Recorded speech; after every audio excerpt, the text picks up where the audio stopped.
GameStop has been all over the news the past few weeks, and honestly, it's probably good for business for them. However, I've got a few issues with GameStop, and these are 5 things that GameStop can do to save their business in 2021. Now, I don't know if they'll actually do it, but here's some good suggestions, and I really hope you enjoy this video. The first thing that GameStop absolutely has to do is start having better customer service. Now, this portion of the video, I'm only talking about whenever you call into the store. Have you ever tried to actually call into a GameStop? You're probably left on the phone for way too long, and either they answer or they don't, and you have to call again and again and again. And I've had this happen before. Whenever they first did the delivery at home, I literally ordered, went there, they said come up here and pick it up, but I had to call them to get them to meet me at the door. Well, whenever I called them, they didn't answer. I called them again, they didn't answer. It took me 3 tries to get them on the phone when they knew I was on my way and I would be picking it up. And so that's one thing I've always hated about GameStop. Now, I understand that there's usually only one person working, but that's GameStop's issue. I shouldn't have to wait calling and calling and calling just for someone to pick up the phone. Now, I know you can use the app now, but it's just hard when you need to call a store and they don't even answer. That does not lead to good customer service and thus more business. Now, this next one really depends on where you live and what type of GameStop store you have. But GameStop always has a lot of merchandise. Compared to the games, usually the GameStop has like 50 or 60% merch and then the rest is games.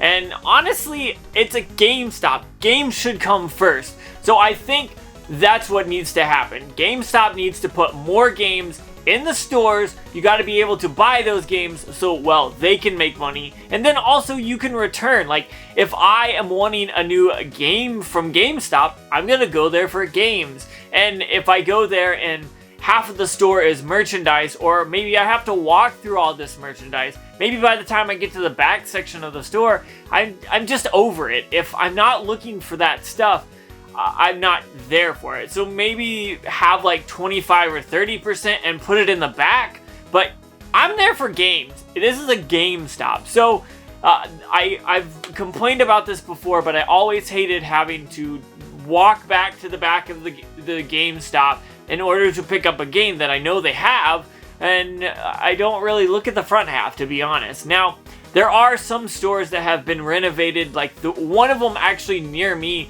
has a big couch in the beginning, and then like a gathering area as well. So there's a place to play games, but you still kind of have to walk past some stuff to get to the games.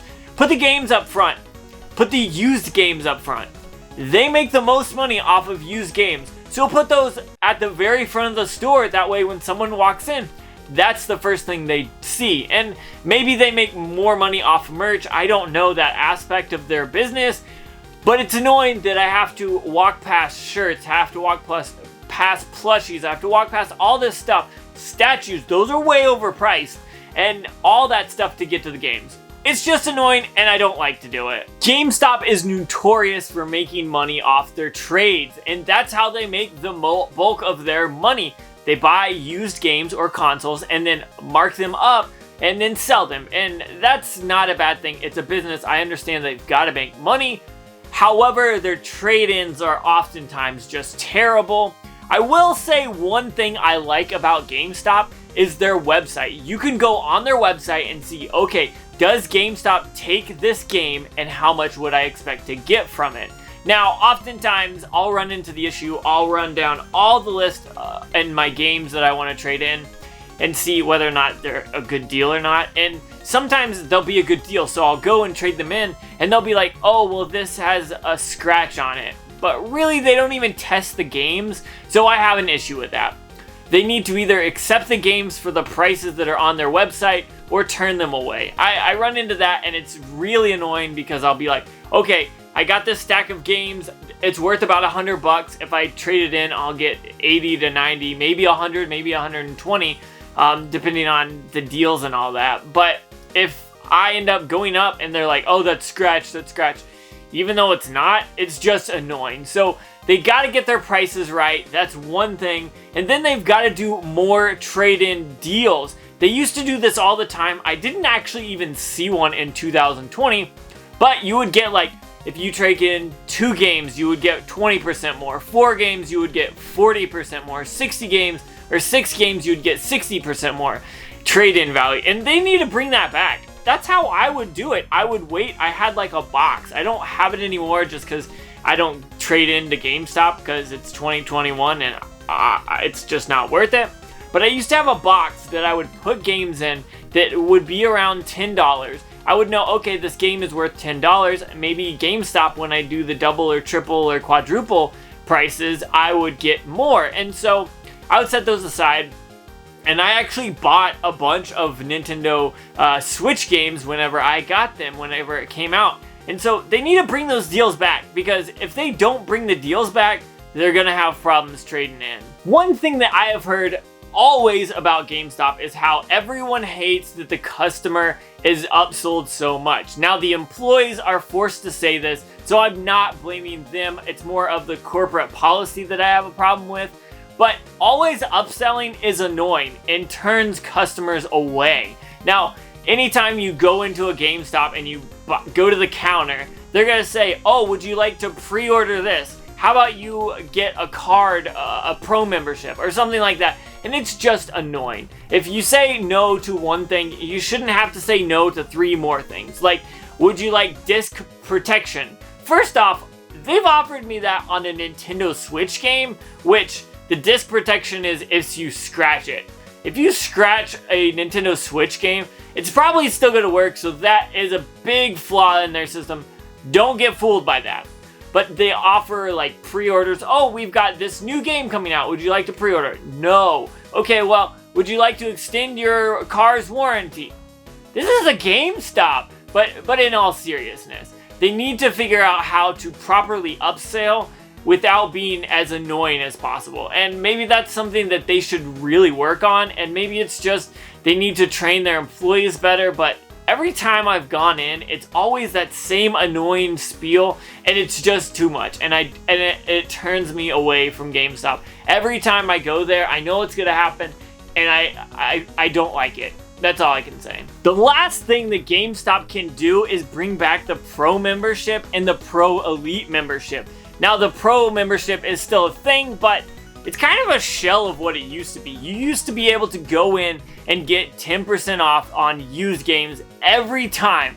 But now it's like a $5 coupon that kind of makes you keep coming into the store, which you only get 1 per month, and it's just not worth it. And so I don't even have a Pro membership anymore. Now, I used to have a Pro Elite membership, and honestly, I love that thing. You would get 20% extra off used games, and you would get 20% extra on trade-in. So that was amazing. I think that worked.